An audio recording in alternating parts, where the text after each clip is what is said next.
What's going on, guys? So we got something new here. I don't know if a lot of you know about it. You haven't heard about it. So there was an unknown object that had crashed near Area 51, like right outside the boundary. And they had to shut down everything. They went and retrieved it. I didn't even know this happened. I just happened to come across it. And I'm like, well, when did this happen? And it was just like a month or so ago. So if you're not familiar with it, I picked up the news deal on it that was out in Vegas, by Area 51, and George Knapp's in it. But I didn't know anything about it. It was like kept kind of quiet, I guess, or maybe I just didn't see it. But anyway, we're going to check this out. For several weeks now about a mysterious object of unknown origin that fell from the sky and crashed just near Area 51. And tonight, the public is still in the dark. So that crash was quickly covered up, both literally and figuratively. 8 News Now Chief Investigator George Knapp thinks the official story, as told by the military, is false. And we are lucky because George joins us here in the studio with more on what he's now dug up. George. If you guys aren't familiar with George Knapp, now, he covers a lot of stuff, a lot of UFO stories, a lot of stuff from the Pentagon, a lot of stuff in the Senate and stuff. Like, he covers a lot of stuff. So he's not just some guy. And he's not just some little reporter. He doesn't even work for this station. Like, he knows his stuff. So just in case, give you a little backstory on him. Well, how quickly might the government respond to a crash of an unknown object? What happened back on September 23rd on public land outside the boundary of Area 51 is a textbook example of how crash retrievals work. And to no one's surprise, pretty much everything told to the public since then is pure fiction. You can see this in F-18. Scanners and computers inside this room listen to and record radio traffic inside Area 51 round the clock. On the morning of September 23rd, York Arnu heard some astonishing news. Had my cup of coffee and I'm listening to Area 51 security, and all of a sudden they get very serious. Locked down the base. Arnu learned there'd been a large but totally secret air operation in the middle of the night and that something had gone wrong. So we just had an asset go down. We had an asset go down. This is not Creech security, this is Area 51 security. And they had an asset go down. And then the next thing. Yeah, clear. Also, short behind is the UAV, unmanned aircraft with ordnance.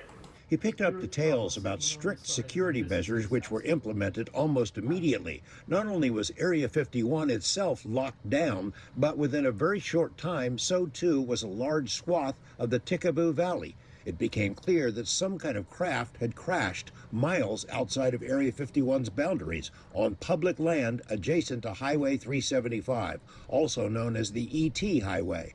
Arnu jumped in his truck and headed south from his home in Rachel. But while driving on what's known as Mailbox Road, he ran into an armed patrol. They had the gun in front of them, not pointed at me, but very visibly in front of them.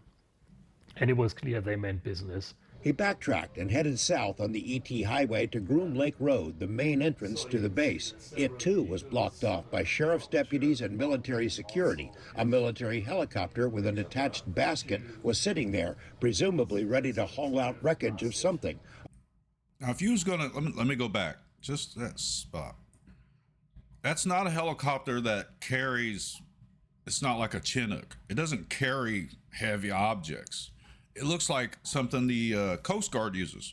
It's got the little basket on the side of it. Now, tinfoil time. Why would you have that in the middle of the desert to pick up wreckage? The only reason you would have that is it's something you don't want seen on the ground, or you need hauled immediately somewhere, like a body, something very important. Of something. A pair of porta potties suggested the team planned to be there for a while. Almost the entire Tikaboo Valley was shut down. At the Little Ailey Inn in Rachel, employees were in the dark about a crash, but saw the beefed up security at closed off roads and knew something big was unfolding. Crashes are not an everyday occurrence out here, but locals have seen plenty of them over the decades. If this thing would have crashed anywhere in restricted airspace, in restricted area, we would have never known about it. After being turned away from the presumed crash site, Arnu and the aerospace sleuths on his website, dreamlandresort.com, began gathering and sharing bits and pieces of information. The FAA had ordered the closure of airspace over a particular spot in the valley. That was a big clue. Then 4 days after the crash, the security teams vanished. Arnu went back out for a look. The Air Force had used heavy equipment to plow a dirt road across a section of desert. Arnu followed it and found what he thought was the crash site, then shared it online. That's when things got strange, even by Area 51 standards. A second wave of cleanup crews descended on the site, presumably to pick up any remaining debris, but they also used graders to cover the entire area with a thick layer of dirt, literally a cover-up. Creech Air Force Base, which is home to a fleet of Reaper drones and other UAVs, issued a statement explaining that the, quote, unmanned aircraft was one of theirs. The same statement claimed someone had been tampering with the crash site and had scattered assorted pieces from other aircraft, along with an inert training bomb. The Air Force said the FBI was investigating this alleged tampering at the site. Arnu was amused but not convinced. The only thing they could get that person for is littering on public land. That's the story, is it came from Creech and now the FBI is investigating. You think that's bogus? That's absolutely bogus. I think that was designed to make people not go there. Arnu drove back out and realized the site he first videotaped was a staging area, not the crash site. 200 yards away, the telltale burn marks on Joshua trees indicated this was where the object slammed in. I just want to throw in there. So I had to cut this and throw this in there. I just had a thought. So you know how the area is burned. What if they had like, those propane flamethrower things and they burnt that stuff on purpose just to make you think that something was on fire? Just to make you think, because if you notice, there's certain spots that are burnt, little tree, little bush. It's not the whole ground. So it's just a thought. It's just, something, because you got to think these people do cover-ups well. They know how to hide information and make you think otherwise. So it's just a thought. Maybe they burnt the stuff on purpose because the scene doesn't quite look like a giant thing was on fire. All right, so this kind of makes me think here. So you can see right there how the trees and the grass and stuff like that's burnt. So something obviously was on fire, ignited, very hot. Now, where I have a problem is let's say this was a UFO of theirs. They don't have fuel, so how does it explode? That's kind of my thought process on it. Like what it definitely couldn't have been something like, I guess it could have, I don't know. But I'm just like, what else could it be? So, it could have been a drone. It could have been a legit drone. It could have been some crazy aircraft that they built. It could have been a new UAV that is unmanned. You have no idea, but that was just kind of my first thoughts. Like, what UFO would burn a tree? But he did say it had ordnance. So that's kind of weird that it's flying around with that, but I just wanted to put that out there. To the Earth. Both he and another aerospace explorer found pieces of who knows what, debris that came from something other than a drone, seemingly planted to confuse anyone who came looking. But they also found pieces under the dirt that are likely the real thing. I'm pretty sure that this piece came off the actual aircraft. Arnu, who was at the site of a genuine Reaper crash years earlier, says there's no way the Air Force could ever recover every piece of a crashed aircraft. So they added some dirt and sprinkled in some misdirection instead. If I were them, I would probably do just that. Is there a good guess about what crashed? On the Dreamland Resort website, members, including former military and retired defense contractors, chimed in. The leading theory is that the drone was one of a latest generation of AI-controlled craft that accompany advanced fighter planes and can act independently to get the job done.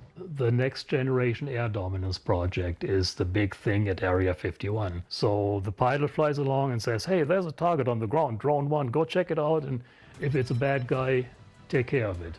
And drone 1 goes and does the rest.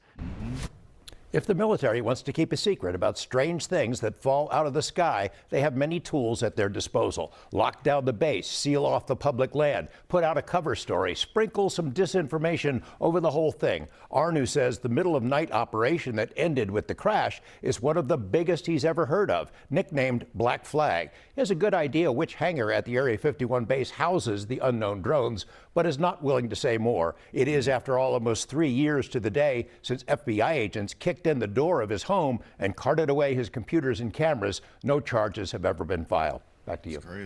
And George, what I really like to say is there's so much more behind a press release, right? That press release that came in, the first one that we talked about here, said it was an incident. Didn't even say it was a crash. Imagine that. Yeah, so the original press release was just, you know, there was an incident, blah, blah, blah, blah, blah. That was all. Didn't say much until, you know, they started figuring out like, hey, there was a crash, you know, object here that they had to come out and say more. I don't know. Depends on what do you guys think. I think something obviously happened out there. Something obviously crashed. It was from Area 51, blah, blah, blah. I don't know if it was an alien spaceship, something like that. You know, that's just speculating thinking. I'd like to think it was because it's Area 51. Really? But, you know, I hadn't heard nothing about this. So I wanted to, you know, get something out there in case you hadn't heard. I've not heard or seen anything. This is the only thing I've seen of it, which is crazy. But George Knapp, I mean, he knows a lot of his stuff. He's covered a lot of crazy stories, interviews, some of the craziest people out there that know so much information. So, you know, it kind of makes it a little more credible with him. Maybe that's why they put him in there. Now, this guy that found this craft information, you know, like at the end, he said, oh, he knows which hangar it might be in, but doesn't want to say more. I don't think you know which hangar anything is out there. That's not something you know, because it's, you can't even get up there to see without some of them little white truck guys coming to try and kill you. But hey, guys, I just wanted to share this with you. If you liked it, hey, subscribe. We got plenty more coming. It was great that you stopped by. Peace.